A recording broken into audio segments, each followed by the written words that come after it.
Hey, what's up, creatives? It's time to get back to work. I've been away for a while, taking care of my family, taking care of my baby daughter, still taking some time to work on the music in the background. I didn't have time to create videos for this channel. Consider this a comeback. So let's get straight into this. Today, I want to start by creating a beatmaking template from scratch. Why do I need a beatmaking template? Short answer is to save time, because I have so little of it these days. Long answer is to extract a beat idea quickly without any blocks, such as having to set up routing in the mixer, adding plugins, or organizing the project and losing the momentum and getting discouraged by it. Yeah, I just want to open FL Studio and start making a fire beat. So let's not waste any more of the precious time.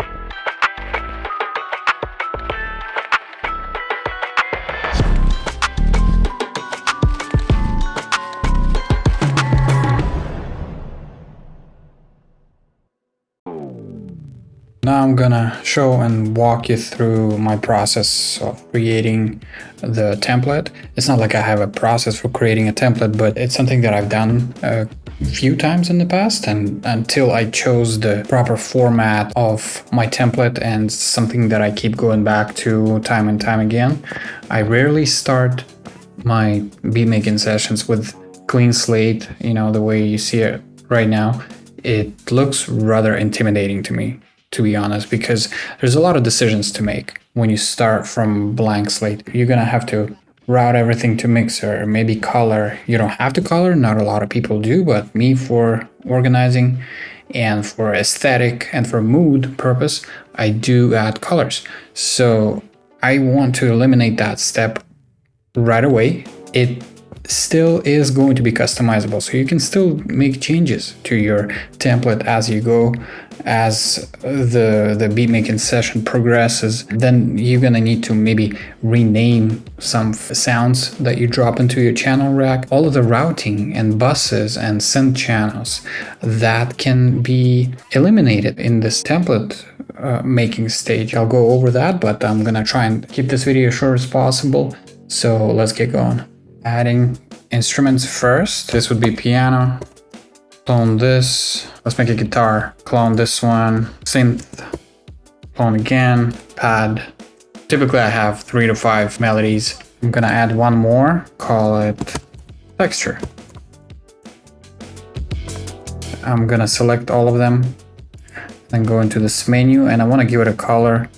Color selected. Usually the way I do it, I choose gradient. Well, let's make drums dark blue.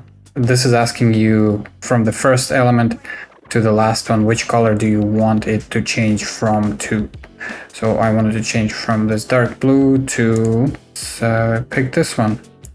So it's going to be a slight gradient, you can't even see. I'm going to now route this to the mixer by selecting all of these sounds, and then selecting 5 tracks by holding Command and now press Command L, and it automatically routes the sounds to the mixer. 808s and Reese bass. So the 2 types of basses. So I'll add both here in the channel too. So this would be 808. I'll just call it bass, because usually it's either Reese bass or some kind of bass pad, something of that sort. It's just not 808, it's more like a synthetic bass. Lower end category I'm creating here. Gradient again, green is good. Green here, green here. Cool, so that's what I meant by that slight gradient. Let's actually change this color quick, just to show a little bit of a better gradient identification. So we're gonna route these two, Command L. As for drums, so let's go with creating 8. We don't have to use all of them when we start making a beat. Some of them can be deleted, some can just be left alone. You don't have to drag sound into each and every available slot. All right, so we have 6, 7, 8, kick, snare, clap, hi-hat, open hat, perk 1, rim. Keep rim close to snare, clap, close to the kick. So to bring this up here, you gotta select the sound, press Option on a Mac. I believe it's Alt on Windows. Arrow up or down if you need to. Last one, call it symbol. Select all of them, color. Let's go with orange, I like that. And kind of a dark orange, muddy orange. Now we're gonna route drums to the mixer.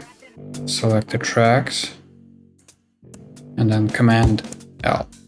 Keep in mind that once you've assigned the sounds to the mixer, it only does the naming, the automatic naming and coloring first time. So let's say you decided to change the color, but if the color is different, it wouldn't change the color. And if the name is different, it wouldn't change the name here. I don't know why. I hope ImageLine, FL Studio dudes fix that going forward, because sometimes changes happen. I reassign certain sounds and kind of rearrange things in my mixer. And it would be really helpful if this automatic assignment and renaming and coloring was applied. One more little thing that I like to do is visually separating these categories one from another by putting a separator here. Separate this category. Next category would be effects. I think 1-2 effects is all I add. Sometimes not even. Let's make sure that we give it a spot on the channel rack and the mixer. 1, 2, 3, color of course. Let's give it this light blue color. Command hold. Select 3 tracks. Command L. Last category, Vox. We're gonna create 3 Vox channels. It's 1, Vox 2, Vox 3. Okay, let's give it a color. We'll make it pink.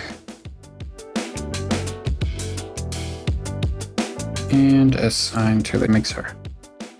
The next big and important thing is routing each category to its own bus channel. Select empty channel, press Shift, and then use the scroll wheel on the mouse to bring it up front here. We'll need 1, 2, 3, 4, 5 bus channels for each category. 1 for instrument, 1 for bass, 1 for drums, 1 for effects, and 1 for Vox. Instruments, basses, drums, effects. The way to route categories of sounds to their respective buses is to select them and then click this little arrow here. Each channel is now routed to this bus, and which in turn is being routed into the master. Let's do that with the basses. I hold Command, I select these 2 channels, select these, drums, effects, now Vox, boom. I'll give these bus channels respective colors of their categories. I don't want to add a whole lot of plugins to each and every channel on a mixer. There are plugins that we all add. I'm gonna go ahead and add EQ to pretty much every drum channel, instrument channel, bass channels. For effects and Vox, not so crucial. I may or may not need EQ, at least for kick, snare, clap, rim, and hi-hat. Not always for open hat, perk, and cymbal. Sometimes I just kind of tweak the velocity and it's good enough. It doesn't really need to be EQ'd. Assigning each sound to the mixer and routing is out of the way.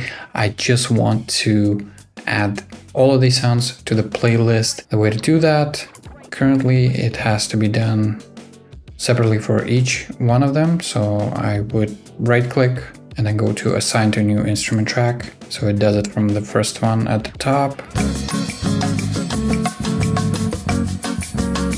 Cool, so now to actually save it as a preset and then have it open as a default template each time you load your FL Studio, we go to project. There's this project tab, data folder. Click on this folder. We're just checking where current templates are residing. How do I add my own template to that folder? Documents, image line, FL Studio, projects, templates. Quite certain for most of the Mac users, this would be the default path because I have not changed anything. This is just where I found the templates folder. So this is where I'm gonna need to save my project in order to be able to access it from file, new from template here. I wouldn't even have to do that if I just set it as a default template. Let's go and save it. I'm gonna call this Beatmaking template. Save. Okay, I actually had to reload my FL Studio in order to be able to even see my template showing up here in this menu. So now that it's here, I need to change default template. Then I go back in this menu and I select my Beatmaking template. I'll close it again, open FL Studio again. And here's my template. Voila. This is my simple and straightforward way of organizing most of my projects. Next time I will be adding vocal recording tracks to make a demo of a song or a full song. But that is an idea for one of the future videos. For now, thanks for checking it out. Hopefully you get value from this video. Stay creative and keep making moves.